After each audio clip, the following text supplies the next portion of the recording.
అనమాట. ఛార్జ్ వచ్చేసి 15 రూపీస్ తీసుకున్నాడు టెంపుల్ దగ్గర నుంచి బస్ స్టాండ్కి.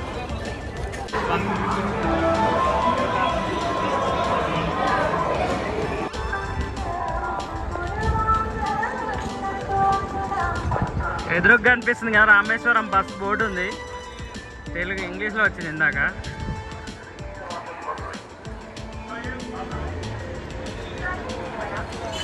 నెక్స్ట్ మనం వరల్డ్లోనే అతి భయంకరమైన రైల్వే బ్రిడ్జిని చూడబోతున్నాం. సో ఇది మన పంబాన్ బ్రిడ్జ్ అంటారు. రామేశ్వరం అండ్ మన ఇండియాని రెండు కలిపే బ్రిడ్జ్ ఇది.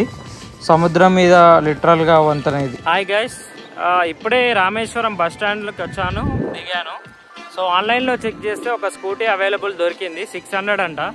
సో నేను స్కూటీ తీసుకొని నెక్స్ట్ రూమ్కి చెక్ ఇన్ అయ్యి తర్వాత ప్లేసెస్ విజిట్ చేస్తాను. స్కూటీ రెంట్ తీసుకున్నాను ఒకటి, 500 రూపీస్ పడింది. పెట్రోల్ 300 కొట్టించాను. రేపు ఈవినింగ్ లోపు సబ్మిట్ చేయాలి ఇది. సో మనం ఇక్కడ రామేశ్వరం ఉన్న ప్లేసెస్ అన్నీ కవర్ చేద్దాం. ఇప్పుడు టైం 4:30 అవుతుంది. ఫస్ట్ పంబాన్ బ్రిడ్జ్ రూమ్కి వెళ్ళి రూమ్ తీసుకొని అక్కడి నుంచి పంబాన్ బ్రిడ్జ్ లోకల్లో ఉన్న ప్లేసెస్ కవర్ చేద్దాం. రేపు మార్నింగ్ వచ్చేసి ధనుష్కోడి సన్ రైజ్ ఎక్స్ప్లోర్ చేద్దాం.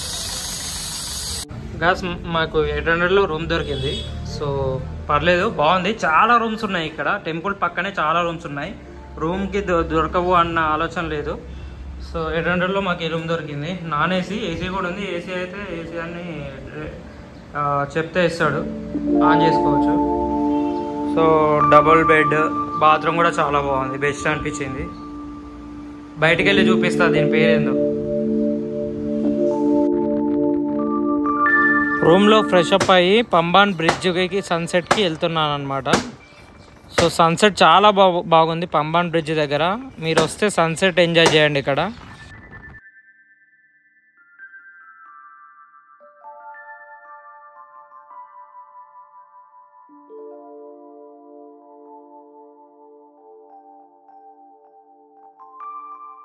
గాయస్ పంబాన్ బ్రిడ్జ్ నుంచి మేము డిన్నర్ చేసుకున్నాము. ఇప్పుడు టైం 7:45 అవుతుంది. సో టెంపుల్ దగ్గర ఉన్నాము, లోపలికి వెళ్ళి దర్శనం చేసుకొని బయటకు వస్తాం అనమాట.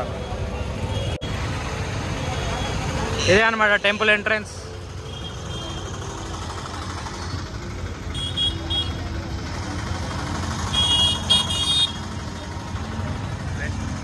గాయస్ ఇది వెస్ట్ టవర్. సో లోపల షాప్స్ ఉన్నాయి, కొనాలనుకుంటే ఏమన్నా కొనొచ్చు. డైరెక్ట్ ఈ వెస్ట్ టవర్కి ఆపోజిట్లో రోడ్ ఉందన్నమాట, మెయిన్ రోడ్.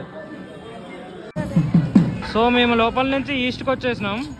సో ఇప్పుడే దర్శనం అయింది. అంటే లాస్ట్ మూమెంట్లో చాలా తక్కువ మంది అలో చేశారనమాట. ఫాస్ట్గా వచ్చేసి దర్శనం చేసుకున్నాం. టైం వచ్చేసి 8:30 అవుతుంది. ఇది ఈస్ట్ గేట్. గేట్ ఏది? టవర్ కనిపిస్తుంది కదా, ఇక్కడ రథం కూడా ఉంది. ఈస్ట్ గేట్కి ఆపోజిట్లో ఉంది రథం.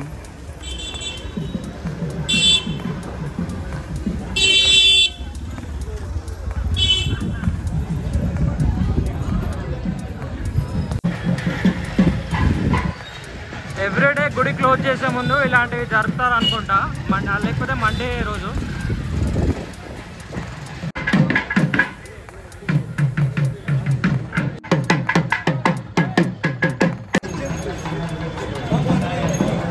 Guys Rameswaram temple east side beach ఉంటుంది. మీకు స్ట్రైట్ నడుచుకుంటూ వస్తే బీచ్ వస్తుంది.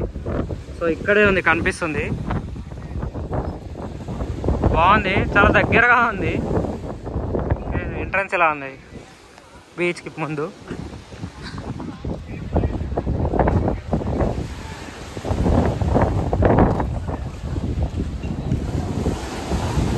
మార్నింగ్ టైం ఇక్కడికి వస్తే 24 తీర్థాల బావుల నుండి తెచ్చిన నీళ్ళతో ఇక్కడ స్నానం చేయొచ్చు. సో మార్నింగ్ టైం దర్శనం చేసుకొని ఇక్కడ స్నానం చేసుకొని దర్శనం చేసుకోండి, బాగుంటుంది ఇక్కడ మీకు కుదిరితే.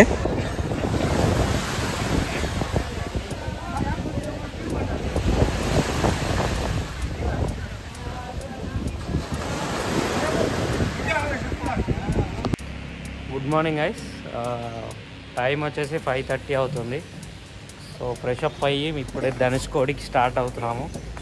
అక్కడికి వెళ్ళి సన్ రైజ్ చూపిస్తా మీకు. Let's go. గాయస్ మధ్యలో ఇక్కడ చెకింగ్ పాయింట్ ఉంది. సో 6కి ఓపెన్ చేస్తారు అనుకుంటా. సో మళ్ళీ లోపలికి వెళ్ళొచ్చు ఓపెన్ చేసిన తర్వాత. చెకింగ్ పాయింట్లా ఉంది, ఇక్కడ వెహికల్స్ ఆపారు.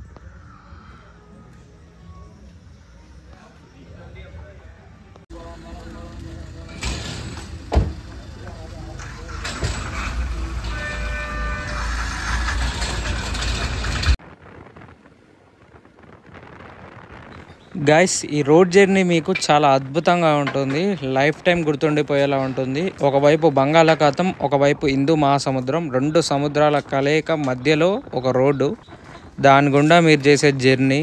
సో చాలా అంటే చాలా అద్భుతంగా ఉంటుంది. ఎర్లీ మార్నింగ్ సన్ రైజ్కి వెళ్ళండి, ఇంకా చాలా బాగుంది. గైస్ ఇది విలేజ్ ఏంటంటే ధనుష్కోడి విలేజ్ అనమాట. సో 1980స్లో అప్పట్లో విలేజ్ ఉండేది. 1980స్లో సునామీ వచ్చి ఈ విలేజ్ మొత్తం కొట్టుకుపోయింది. సో అప్పటి నుంచి ఇది బ్రతకడానికి ఇక్కడ మంచిది కాదని ఇక్కడ నుంచి ఖాళీ చేయించారంట. So finally we reach the end point of India, Dhanushkodi.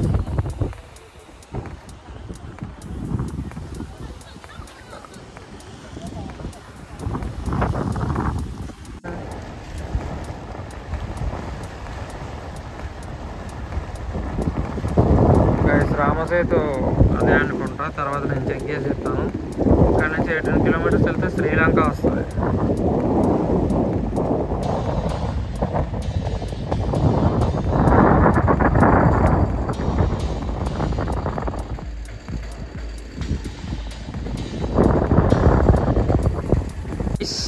I'm at Ram Setu. So ఇక్కడ లోతు తక్కువ ఉంది, స్ట్రైట్ కనిపిస్తుంది కదా, అక్కడ నుంచి రామసేతు స్టార్టింగ్ పాయింట్ అనమాట. చాలా ఎగ్జైటింగ్ అనిపిస్తుంది.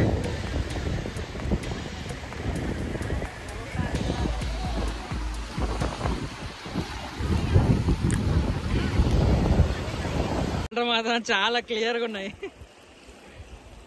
లోతుంది ఇక్కడ.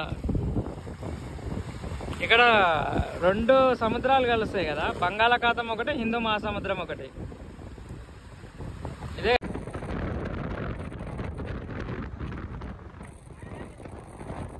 ఇప్పుడు కోదండరామ టెంపుల్ దగ్గరకు వచ్చినాం. దీని స్టోరీ ఏంటంటే లార్డ్ రామ కండక్టెడ్ పట్టాభిషేకం విభీషణుడికి రావణ సంహారం తర్వాత పట్టాభిషేకం ఇక్కడే చేశాడంట. Battle against the Ravana.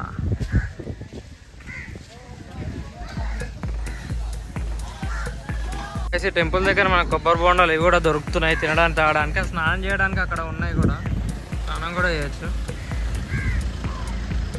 Guys Dhanushkodi నుంచి మనం రామేశ్వరం వెళ్ళే రూట్లో ఒక జడాతీర్థం శివ టెంపుల్ అని ఒకటి ఉంది.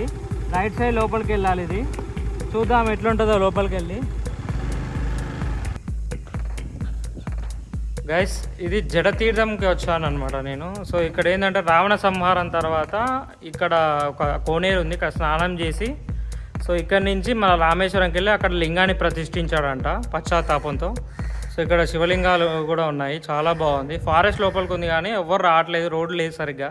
మీరు వస్తే చూడండి, వర్త్ అనిపించింది, చాలా బాగుంది. ఒక పెద్ద ఆయన ఉన్నాడు ఇక్కడ. ఇక్కడ స్నానం చేసిండు దేవుడు.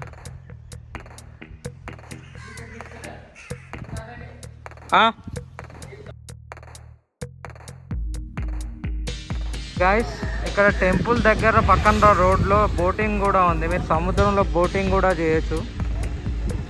సో దగ్గరలోనే ఉంది, మీరు వస్తే ట్రై చేయండి. మేము లాస్ట్కు ట్రై చేస్తాం.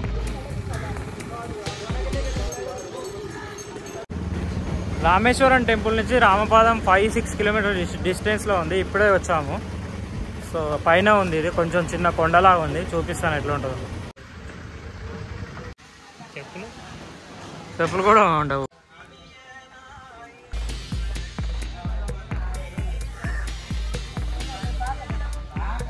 రామపాదం దర్శనం చేసుకున్న తర్వాత పైన ఇంకొక ఫ్లోర్ ఉంది, వ్యూ పాయింట్ లాగా.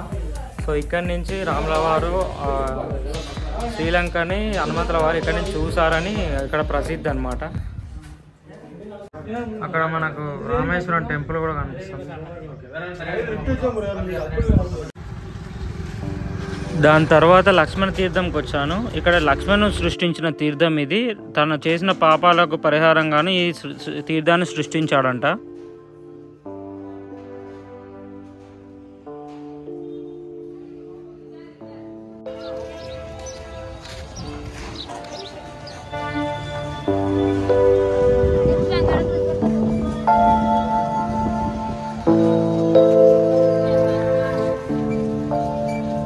ఎగ్జాక్ట్లీ లక్ష్మణ తీర్థం ఆపోజిట్లోనే మీకు సీత తీర్థం ఉంటుంది. సో దీన్ని ఏం పట్టించుకోలేదు, ఎలా ఉందో అలా వదిలేశారనమాట. ఏదో వాటర్ వర్షానికి వచ్చిన వాటర్ ఉన్నట్టున్నాయి. అందులో పక్కనే టెంపుల్స్ ఉన్నాయి. నటరాజ స్వామి టెంపుల్ ఉంది ఇక్కడ.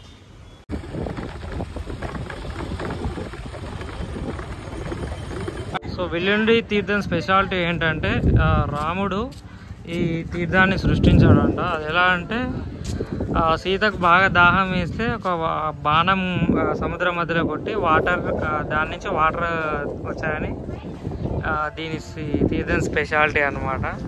సో సముద్రం మధ్యలో కొంచెం ఎడ్జ్లో ఒక బావి ఉంటుంది. ఆ బావి వాటర్ తీయగా ఉంటాయి.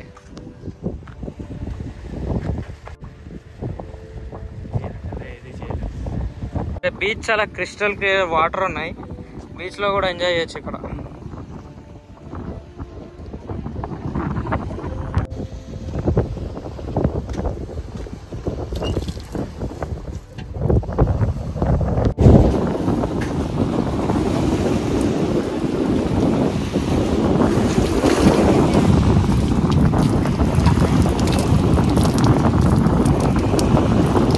నిజంగా లోపలికి ఉంది, కొంచెం లోపలికి వాటర్.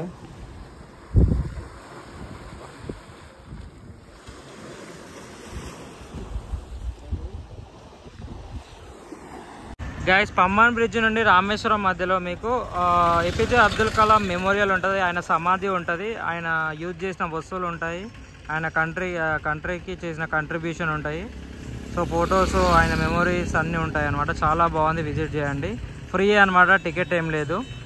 ఫోన్ అలా ఉండదు. దీనికి ఎగ్జాక్ట్ ఆపోజిట్లో ఫోన్ పెట్టుకోవచ్చు అనమాట. సో ఇక్కడ ఇట్లా ఉంటుంది. సో వర్త్ అనిపించింది, విజిట్ చేయండి కంపల్సరీగా.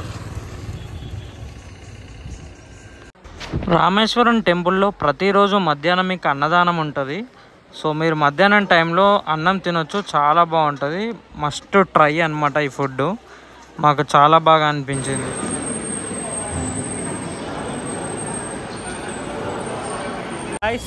ఏపీజే అబ్దుల్ కలాం హౌస్కి వచ్చాము. ఇది ఎక్కడ ఉందంటే ధనుష్కోడి రూట్లోనే ఉంటుంది, రైట్ సైడ్లో ఉంటుంది. సో ఇప్పుడు రైట్ నౌ నేను అబ్దుల్ కలాం హౌస్ ఇంటి ముందు ఉన్నా. కనిపిస్తుంది కదా, అదే అన్నమాట. చెప్పాలంటే అబ్దుల్ కలాం హౌస్లో ఏమీ లేదు.